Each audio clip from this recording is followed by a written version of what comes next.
जय Hind students, PSM classes में आप सभी का स्वागत है। लास्ट जो हम वीडियोस में डिस्कस कर चुके हैं उसमें हमने सिमिलरिटी कॉन्ग्रुएंसी मतलब समरूप और सर्वांगसम का टॉपिक डिस्कस किया था और उसी के बेसिस पर बेसिक प्रोपोर्शनैलिटी थ्योरम या थेल्स थ्योरम जो है हमने डिस्कस की थी और converse of basic proportionality theorem. ये दोनों बहुत ही इंपॉर्टेंट थ्योरम है। आई होप कि आपने जो है इस टॉपिक को अभी तक क्लियर कर लिया होगा। अब आज हम बेसिक प्रोपोर्शनैलिटी थ्योरम और converse of basic proportionality theorem का यूज करके कुछ न्यूमेरिकल्स करने जा रहे हैं। जो एनसीईआरटी के हमारे न्यूमेरिकल्स हैं उनको आज हम डिस्कस करेंगे। चलिए पहले फर्स्ट न्यूमेरिकल जो है हमारा उसको डिस्कस किया जाए।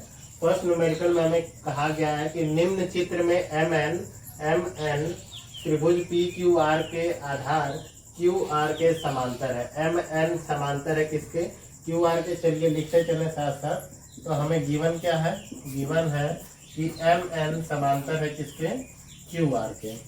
अब हमें साथ में और दिया गया है यदि भुजा एम क्यू बराबर है पी एन बराबर 3 सेंटीमीटर। क्या गिवन है?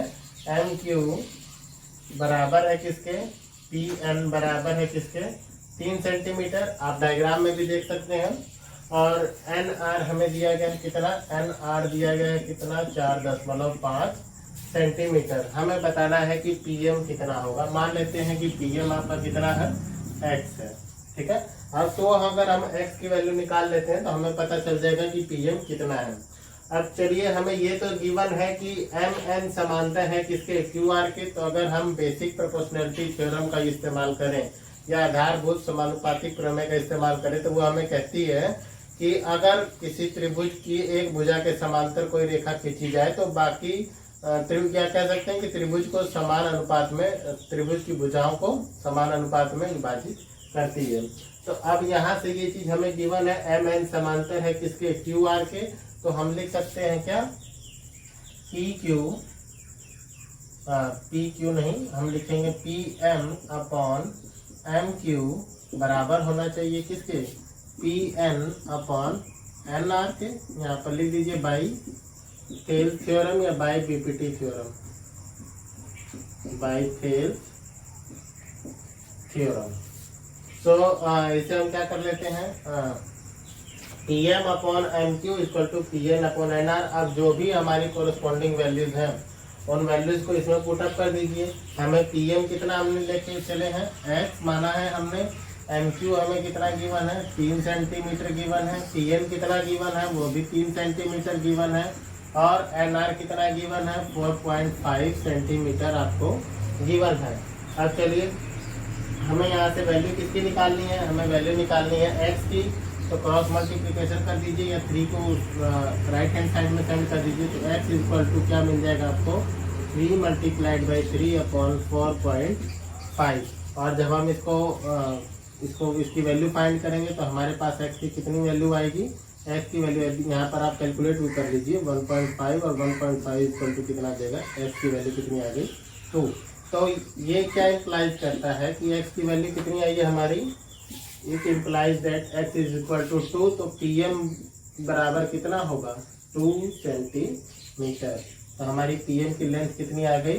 2 सेंटीमीटर आ गई। इस क्वेश्चन में स्टूडेंट्स हमें क्या दिया था? हमें जो है एक ट्रायंगल दिया है और एम एन उसमें बताया गया है कि समांतर है किसके? क्यू आर के। अगर एम एन समांतर है क्यू आर के तो इसकी जो संगत भुजाएं उनका अनुपात क्या होगा? वो बराबर होना चाहिए। तो हमने क्या किया है? बेसिक प्रोपोर्शनैलिटी थ्योरम का इस्तेमाल किया है। पी एम बटे में एम क्यू बराबर है किसके? पी एन बटे में एन आर। और उसके बाद उनकी वैल्यू पुटअप कर दीजिए। तो वैल्यू पुटअप कर दी हमने। अब यहाँ से पी एम को हम एक्स मानकर चले थे तो एक्स की वैल्यू कितनी आ गई आपकी? 2। तो पीएम की वैल्यू कितनी हो जाएगी? 2 सेंटीमीटर हो जाएगी। अब चलिए इसी हिसाब से हम नेक्स्ट क्वेश्चन जो है उसको देखते हैं। हमें दिया है कि ए बी सी डी एक समलंब है जिसमें ए बी समांतर है किसके? डीसी के। तो जो चीज गिवन है पहले उसको लिख लिया जाए। गिवन क्या है? ए बी सी डी एक समलंब है। ये तो हमें डायग्राम से ही क्लियर है। यहाँ पर हमें दिया है ए बी समांतर है किसके? डीसी के। और असमांतर भुजाओं एडी और बीसी पर क्रमशः बिंदु ई और एफ इस प्रकार स्थित हैं कि असमांतर भुजाएं कौन सी होंगी हमारी? एडी और बीसी। समलंब के बारे में आप जानते हैं कि उसकी 2 भुजाएं जो है क्या होती हैं? समांतर होती हैं और 2 भुजाएं असमांतर होती हैं। अब दिया है कि असमांतर भुजाओं एडी और बीसी, ये दोनों हमारी क्या है, असमांतर भुजाएं हैं, पर क्रमशः बिंदु ई और एफ इस प्रकार स्थित है कि ई एफ भुजा जो है वो ए बी के समांतर है। हमें दिया है क्या, ई एफ भुजा समांतर है किसके, ए बी के। तो एक चीज तो आपको क्लियर होगी स्टूडेंट्स कि अगर ए बी डी सी के समांतर है और ई एफ ए बी के समांतर है तो ई एफ जो है वो किसके बराबर हो जाएगा, बराबर नहीं समांतर। तो ई एफ समांतर होगा किसके, ई एफ समांतर है किसके, सी डी के। हम यहाँ पे लिख सकते हैं कि एक भुजा के समांतर, भुजा के समांतर रेखाएं आपस में समांतर होती हैं। अब देखिए ई एफ समांतर है किसके, सी डी के। अब अगर हम यहाँ पर हमें दर्शाना है क्या, टू प्रूव में हमें क्या करना है, टू प्रूव हमें करना है A E upon E D is equal to B F upon F C. अब चलिए इसका प्रूफ देखते हैं जल्दी से। प्रूफ, अब अगर हम बात करते हैं किसकी, ट्रायंगल ए डी सी की अगर हम बात करते हैं, सबसे पहले हम लिख लेते हैं in triangle A D C हमें क्या गिवन है, हमें गिवन है कि ई जी समांतर है किसके, सी डी के। ठीक है, इसको इक्वेशन 1 मान लीजिए फ्रॉम इक्वेशन 1। ठीक है, तो ई जी समांतर है किसके, सी डी के। अगर ई जी समांतर है सी डी के तो वो क्या करेगा कि त्रिभुज को जो है समान अनुपात में बांटेगा। तो समान अनुपात में अगर ये बांटता है तो ये किसके इक्वल हो जाएगा, A E upon E D is equal to A G upon G C. ये हमारी क्या अभी इक्वेशन सेकंड हो गई। अब हम फिर से बात करते हैं इन ट्रायंगल, किस ट्रायंगल की अब हम बात करने वाले हैं, सी बी ए की। इन ट्रायंगल सी बी ए, यहाँ पर आप लिख दीजिए by basic proportionality theorem BPT। अब जैसे हमने ए डी सी के लिए निकाला था वैसे ही हम क्या करेंगे, सी बी ए के लिए भी निकालेंगे। हमें ई एफ समांतर दिया गया है किसके, ए बी के, तो जी एफ भी तो समांतर होगा किसके, ए बी के। तो हम यहाँ से लिख सकते हैं क्या, जी एफ समांतर है किसके, ए बी के। ये भी हमें क्या है, गिवन है। सो स्टूडेंट्स, बोर्ड तो भर चुका है, लेकिन अगर आप जो है फर्स्ट क्वेश्चन कर चुके हैं तो या तो इसका स्क्रीनशॉट ले लीजिए और हम आप इसको क्या करने वाले हैं, रफ करने वाले हैं। तो मैं फर्स्ट क्वेश्चन को रफ कर देता हूँ।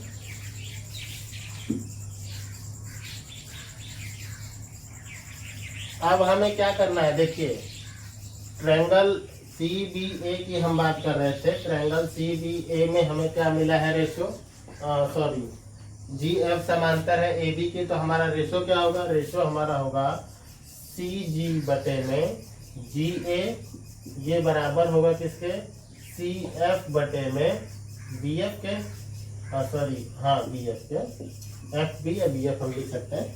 तो अब यहाँ पर हमें प्रूव क्या करना है, हमें प्रूव करना है B F upon F C prove करना है, लेकिन यहाँ पर तो रिवर्स हो रहा है। तो चलिए इसको ठीक से लिख लें, हम एफ सी प्रूव करना है तो हम एफ सी लिख देते हैं, एफ सी। अब इसको इस तरीके से भी लिखा जा सकता है, A G upon G C, A G upon G C is equal to B F upon F C. इसे हम मान लेते हैं क्या, थर्ड इक्वेशन। और ये भी किससे हमारा प्रूफ हुआ है, ये भी हमारा प्रूफ हुआ है बाई BPT, किससे, बेसिक प्रोपोर्शनलिटी थ्योरम से। अब यहाँ पर हमें क्या करना है, इक्वेशन सेकंड और थर्ड को अगर हम देखें तो इनका जो है, अगर इक्वेशन सेकंड और थर्ड को देखें तो हमें यहाँ पर क्या देखने को मिलता है, A G upon G C is equal to A E upon A D, और A G upon G C is equal to है B F upon F C. तो from equation second and third we have. हमें क्या मिलेगा, equation second और third से हमें क्या प्राप्त होता है, हमें मिल जाएगा A E upon E D is equal to होगा किसके, D F upon F C. तो हमें यही तो प्रूव करना था, ए ई अपॉन ई डी बराबर है किसके, B F upon F C के। आई होप कि ये सेकंड क्वेश्चन भी आप लोगों का क्लियर हो चुका है। अगर कोई डाउट है तो उसे कमेंट सेक्शन में जरूर मेंशन कीजिए, और वहां पर अगर आपको समझ में आया तो लिखिए समझ गए सर, अगर समझ में नहीं आया तो लिखिए सर नहीं समझे हैं। तो इस टॉपिक को जैसा भी होगा मैं अदर क्वेश्चन के थ्रू जो है आपको कवर करने की कोशिश करूंगा। अब थर्ड क्वेश्चन एक बचा हुआ है, तो आप इसे जल्दी से इसका स्क्रीनशॉट ले लीजिए सेकंड क्वेश्चन का, ताकि हम थर्ड क्वेश्चन की तरफ बढ़ सकते हैं।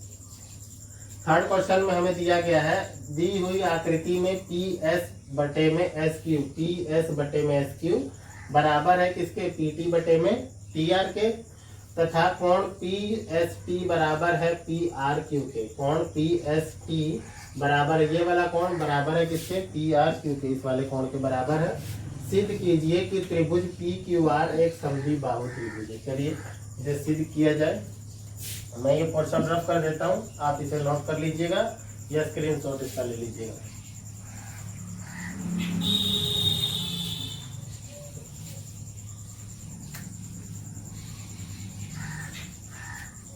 अब देखिए हमें दिया गया है क्या, एक त्रिभुज दिया गया है, गिवन है। जो चीज हमें गिवन है उसे हम सबसे पहले लिखेंगे। गिवन हमें क्या है, पी एस बटे में एस क्यू, पी एस बटे में एस क्यू बराबर है किसके, पी टी बटे में टी आर के, पी टी बटे में टी आर के। और साथ ही गिवन है क्या, कोण पी एस टी बराबर है किसके, कोण पी आर क्यू के। ठीक है, चलिए अब इसका हम प्रूफ देख लेते हैं। प्रूफ अगर हम बात करें ट्रायंगल त्रिभुज पी क्यू आर में हमें क्या गिवन है, हमें गिवन है क्या, पी एस बटे में एस क्यू बराबर है पी टी बटे में टी आर।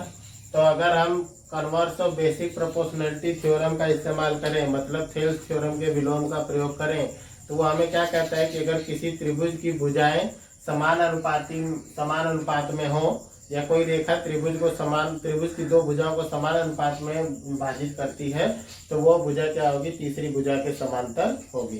तो अब यहाँ पर देखें अगर, तो पी एस बटे में एस क्यू बराबर है पी टी बटे में टी आर, और इसको विभाजित करने वाली रेखा कौन सी है, एस टी। तो हम लिख सकते हैं एस टी समांतर होगी किसके, क्यू आर के। यहाँ पर लिख दीजिए बी पी टी के विलोम से, बीपीटी के विलोम से, या फिर लिख सकते हैं कन्वर्स ऑफ बीपीटी। अब यहाँ पर आगे बढ़ा जाए, अगर ये रेखाएं समांतर है, एस टी समांतर है किसके, क्यू आर के, तो कोण एस समांतर होगा किसके, कोण क्यू के, संगत कोण। तो हम यहाँ पर लिख सकते हैं कोण पी एस टी, कोण पी एस टी बराबर होगा किसके, कोण पी क्यू आर। ये हमारे क्या हो जाएंगे, संगत कोण हो जाएंगे, संगत कोण। ठीक है, तो अगर फिर से अब हम देखें यहाँ पर, तो हमें गिवन है क्या, पी एस टी बराबर है किसके, कोण पी आर क्यू के। ये क्या है, हमें दिया गया है, गिवन है। तो अब अगर इसे हम फर्स्ट मान लेते हैं और इसे सेकंड मान लेते हैं, तो फ्रॉम 1 व 2 से कोण पी एस टी बराबर है किसके, कोण पी क्यू आर के, और कोण पी एस टी बराबर है कोण पी आर क्यू के। तो दोनों कोण आपस में क्या हो जाएंगे, बराबर हो जाएंगे। हम लिख सकते हैं कोण पी क्यू आर बराबर है कोण पी आर क्यू के। अब देखिए कोण पी क्यू आर बराबर हो गया किसके, कोण पी आर क्यू की। ये दोनों कोण बराबर है, तो इनकी भुजाएं भी क्या होंगी, बराबर होंगी। यहाँ पर हम लिख सकते हैं क्या, अतः पी क्यू बराबर होगा किसके, पी आर के क्यों बराबर होगा? क्योंकि त्रिभुज में अगर इनके कोण बराबर है तो हमारी भुजाएं भी क्या होंगी? बराबर होंगी। कोण पी क्यू बराबर है किसके? पी आर के। तो हमें यही तो प्रूव करना था कि हमारा त्रिभुज क्या हो गया? समद्विबाहु हो गया ना, इसकी दो भुजाएं क्या है? बराबर हो गई। ठीक है, तो अतः यह सिद्ध होता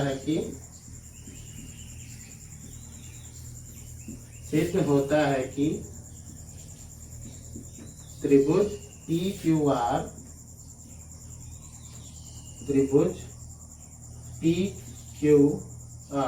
एक समद्विबाहु त्रिभुज है। कैसा त्रिभुज है? समद्विबाहु त्रिभुज है। तो स्टूडेंट्स, अब हम नेक्स्ट जो वीडियोस लेक्चर करने वाले हैं 10th क्लास के, उसमें इसी से रिलेटेड क्वेश्चंस करने वाले हैं। आप क्वेश्चंस घर पर भी ट्राई कर सकते हैं। अगर आपको लगता है कि कुछ क्वेश्चंस आपसे सॉल्व नहीं हो रहे हैं तो आप उसे कमेंट सेक्शन में या फिर जो है हमारे पीएसएम ग्रुप, व्हाट्सएप ग्रुप या टेलीग्राम ग्रुप पे सेंड कर सकते हैं। मैं कोशिश करूंगा कि वो क्वेश्चंस आपको पहले बताए जाए ताकि आपकी स्टडी में कोई प्रॉब्लम ना हो। सो स्टूडेंट्स, अगर आपको ये वीडियो अच्छी लगी तो आप चैनल को सब्सक्राइब करें, लाइक करें और शेयर करें। Thanks for watching.